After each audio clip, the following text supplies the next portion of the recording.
Olá, sou a professora Patrícia Fontes, esse é o meu sinal. Eu estou com o intérprete de Libras, Bruno. Nós hoje chegamos ao nosso último dia da temática de avaliação, onde a gente vem fazendo reflexões importantes sobre o processo de avaliação do estudante com deficiência. Na realidade, nós pensamos no processo de avaliação do estudante na escola inclusiva. Então, nós já falamos do processo de avaliação, como se dá, de recursos, de estratégias. Hoje nós vamos falar como avaliar, o que avaliar, né? Qual o momento da avaliação, o quanto é importante, a gente pensar no processo de avaliação como um processo dinâmico, que tem atores, que tem personagens importantes, que tem uma sistemática importante e um plano importante, né? Que respeita as propensões, que respeita a dinâmica do estudante e o funcionamento do próprio. Então, quem avalia tem de verdade que tomar decisões importantes sobre como dimensionar, né, o que está sendo avaliado. Então, o que está sendo avaliado é uma referência para que você possa pensar no que vem logo em seguida, na atividade que você vai oferecer, na estratégia que você vai oferecer, no recurso que vai ser disponibilizado, no tempo, no tipo de atividade, no conteúdo, né? Se você não tiver com a intenção de desenvolver habilidades importantes que sirvam para o desenvolvimento lá na sala regular, você vai ter o conteúdo, né, que está ligado à matriz curricular, se você faz um trabalho na sala regular, e na sala de recursos multifuncionais, a gente tem a habilidade elencada como prioridade nesse processo de avaliação. Então, a gente precisa, sim, dimensionar o que a gente quer, né, o nível de complexidade da atividade que a gente está oferecendo, para que a gente possa desenvolver habilidades importantes no momento, agora, né, e pensar em atividades mais complexas lá na frente. E aí a gente tem, mais uma vez, eu costumo sempre trazer o Lego como uma referência importante de material concreto, onde a gente pode trabalhar várias habilidades. E aí eu trouxe a escala Kuzener, que é importante para a gente pensar em diferentes possibilidades de desenvolvimento com o material, né? Qual o nível de complexidade, qual o nível de trabalho que eu vou fazer, por exemplo, com a escala Kuzener? Eu vou trabalhar numeral, eu vou trabalhar contagem, eu vou trabalhar sistema de numeração decimal, eu vou trabalhar fração. Então, eu preciso de verdade dimensionar qual é o propósito da atividade que eu estou disponibilizando para o estudante. Então, a partir desse olhar, quando eu dimensiono, quando eu faço uma delimitação do nível de complexidade, eu vou de verdade estar pensando nas atividades que virão em seguida. E vou estar configurando o meu olhar dentro dos objetivos traçados para aquele estudante. Então, a escala Kuzener é um excelente material que dá diferentes possibilidades de estratégias para que a gente possa desenvolver habilidades diferentes e também trabalhar os conteúdos da matriz curricular na sala regular.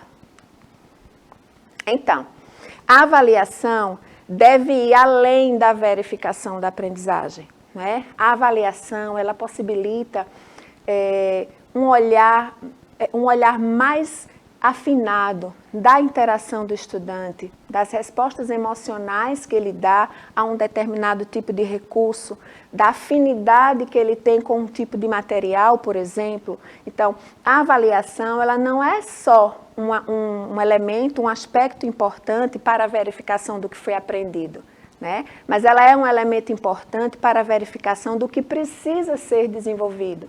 E sim, é um elemento importante para que a gente possa verificar a nossa intervenção, a nossa prática pedagógica enquanto professor. Então, percebam a dimensão desse aspecto educacional, né, que é a avaliação. O quanto ela é importante, o quanto ela delimita, o quanto ela nos dá elementos para que a gente possa pensar em práticas significativas para que o estudante possa se desenvolver. Então, eu trouxe algumas possibilidades, né, de atividades que respeitam as propensões, que podem ir sendo ajustadas à prioridade que a gente elencou para aquele estudante. Então, a gente tem Lego, a gente tem as atividades de pareamento com figuras geométricas. A gente tem o material dourado, que é um excelente material para a gente trabalhar a matemática, mas não só para isso. A gente trabalha muitos aspectos importantes com o material dourado. A gente tem as atividades tradicionais, convencionais, xerocadas, que a gente utiliza sempre com os estudantes. E a gente tem as tecnologias que estão ao nosso dispor, para que a gente possa trabalhar temas, conteúdos e desenvolver habilidades mais diferentes, né, dentro dessa gama de possibilidades que a gente tem. E todos esses recursos que a gente pode utilizar em diferentes estratégias, eles são importantes elementos para a nossa avaliação. Não só para a configuração da aprendizagem do estudante, obviamente que são, mas para que a gente possa ter subsídios, para que a gente pense em outros recursos, para que a gente pense em outras estratégias e pense em outras atividades coletivas, individuais, no contexto da sala de aula, nas atividades extra-escola. Todo momento de interação, todo o tempo pedagógico do estudante precisa ser percebido como elementos para a avaliação. Por conseguinte, são elementos que norteiam a nossa prática. Então, a avaliação expressa valores, concepções, crenças e o posicionamento pedagógico do avaliador.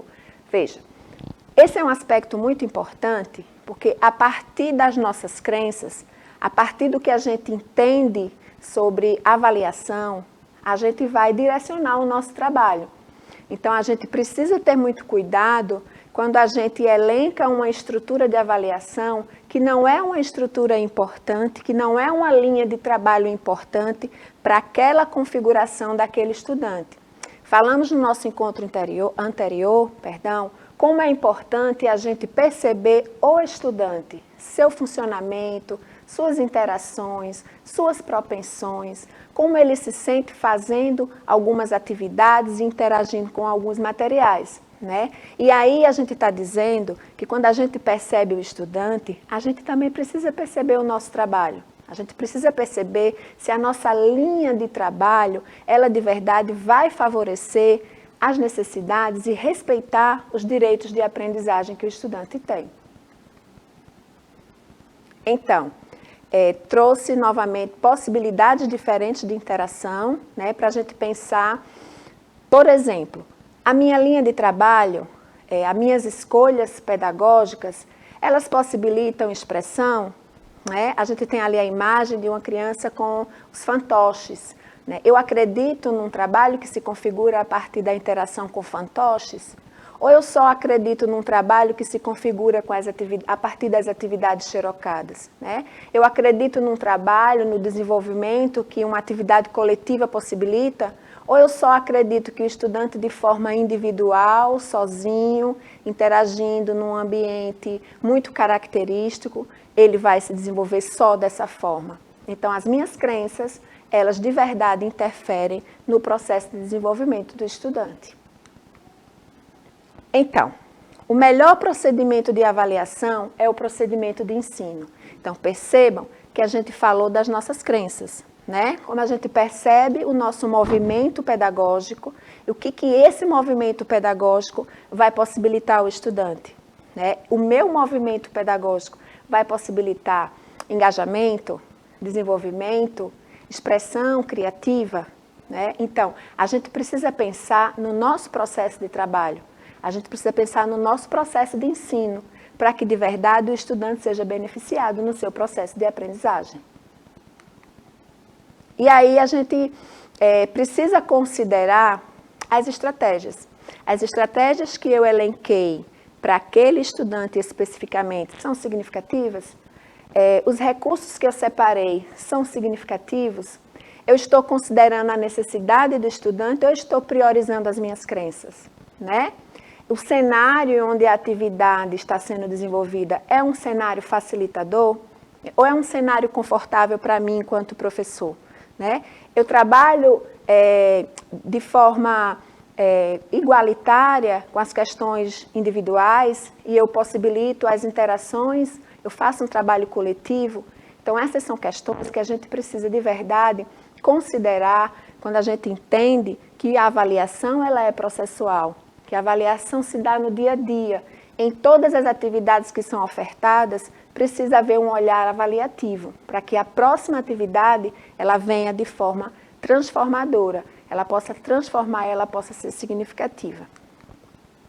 Então, o que é importante a gente considerar, né? Considerar a quantidade de informações que devem ser percebidas em uma única atividade. Então, a gente está falando de prioridade avaliativa. Aumentar as informações ou diminuir as informações. Qual é a minha prioridade para aquela atividade? E quando eu penso na minha prioridade para aquela atividade, eu estou pensando na minha prioridade avaliativa, né? É muito complicado a gente avaliar muitos aspectos em uma atividade só. Primeiro, porque quando a gente elencou a atividade, a gente pensou nas prioridades ou na prioridade para aquele estudante. Então, importante a gente pensar, sim, nessa prioridade avaliativa, para que a gente não se perca no nosso olhar e para que a gente possa fazer registros importantes que sejam significativos para o dia a dia do desenvolvimento do estudante.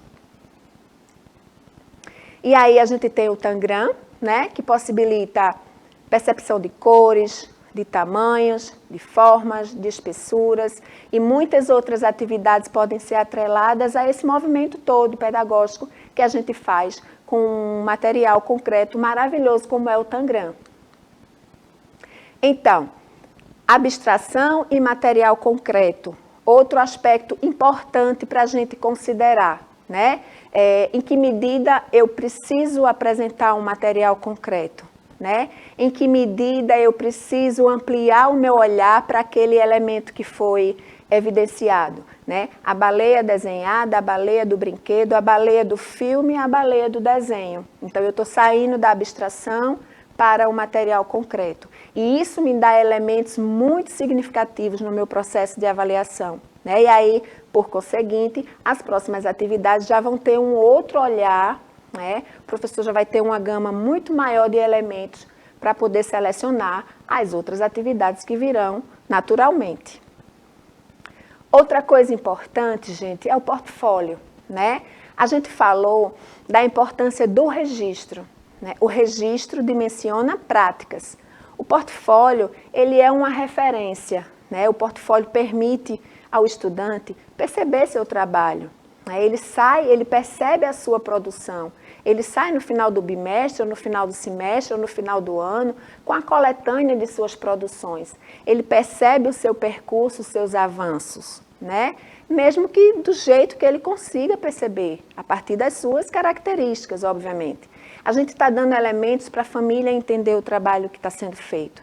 A gente está dando elementos para que a escola perceba o trabalho que foi feito com aquele estudante. Né? E se ele permanecer na escola nos anos subsequentes, os outros professores também vão ter uma referência do que já foi construído. Então, o portfólio é um elemento para a avaliação, é um elemento norteador importante nesse processo todo de avaliação.